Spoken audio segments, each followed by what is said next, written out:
இளைஞர்கள் எல்லாம் இப்போ திமுக ஒரு அமைச்சரையா இளைஞரணி மாநாட்டில் பேசுறாங்க.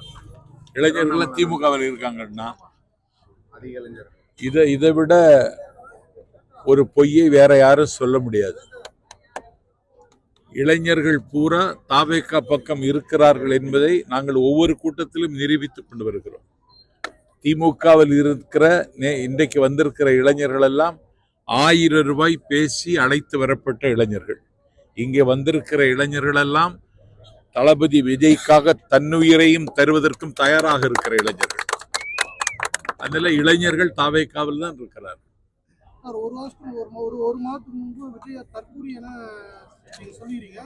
அது சம்பந்தமா இப்போ அவரு சாட்டை துறமாறன் ஒரு விமர்சனம் பண்ணுவாரா சார்? அந்த மாதிரி அனாதைகளுக்கு பதில் சொல்ல விரும்பவில்லை.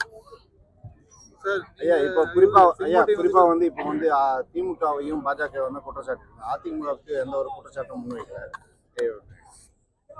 அதிமுக அதில் பாதாளம் நோக்கி போய் கொண்டிருக்கிற கட்சி. அந்த கட்சியில் இருக்கிறவர்கள் சத்தமில்லாமல் தாவேகாவில் தன்னை இணைத்துக் கொள்கிறார்கள். மாம்பாக்கம் கூட்டத்தில் கூட ஒரு தம்பி அதிமுக இணைந்து கொண்டார். ஆகவே மக்கள் திலகம் எம்ஜிஆருக்கு பிறகு தாவேகாவின் தலைவர் விஜய் அவர்களை எம்ஜிஆராக பார்க்கிற அதிமுக தொண்டர்கள் அலை அலையாய் அணி அணியாய் தாவேகாவுக்கு இணைந்து கொண்டு வருகிறார்கள். ஆகவே அதிமுகவை காயப்படுத்துவதற்கு நாங்கள் விரும்பவில்லை. தமிழ்நாட்டில் அடையாளம் காணப்பட்ட முக்கியமான தலைவர்கள் நீங்க ஒருவர், செங்கோட்டையன் ஒருவர், இது மாதிரி அடையாளம் காணப்பட்ட தலைவர்கள் தற்போது தாவேகாவில் இணைஞ்சிருக்காங்க. மேற்கொண்டு மற்ற தலைவர்கள் தாவேகா வர வாய்ப்பு இருக்கா? யாரோட பேச்சுவார்த்தை நடந்துட்டு இருக்காங்க? தாவேகாவுக்கு அதிமுகவில் இருக்கிற பாதி பேர் வர போறாங்க.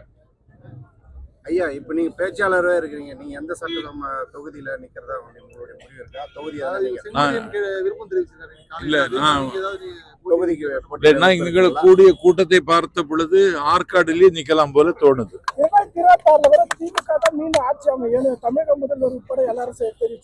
ஆமா, அறியாமையின் அந்தகாரத்தில் இருக்கிறார்கள். அவர்களுக்கு என்னுடைய அனுதாபங்கள். இளம் பெரியாருன்னு சொல்றாரு சார், இவர் அமைச்சரியா வேலை எவ்வளவு பெரிய கொடுமை பார்த்தீங்க. பெரியார்னா அவ்வளவு மலிவா போச்சு அவங்களுக்கு. பெரியார் ஒரே நேரத்தில் 8 பதவியை ராஜினாமா செய்தவர். இவர்கள் பதவிக்காகவே உயிர் வாழுகிற ஜென்மங்கள். பெரியாரை இழிவுபடுத்துற மாதிரி திமுக பேசுறாங்களா எப்படிங்க? ஆமா, இளம் பெரியார்னு உதயநிதியை சொன்னதன் மூலம் பெரியாரை அவமானப்படுத்தி இருக்கிறார்கள்.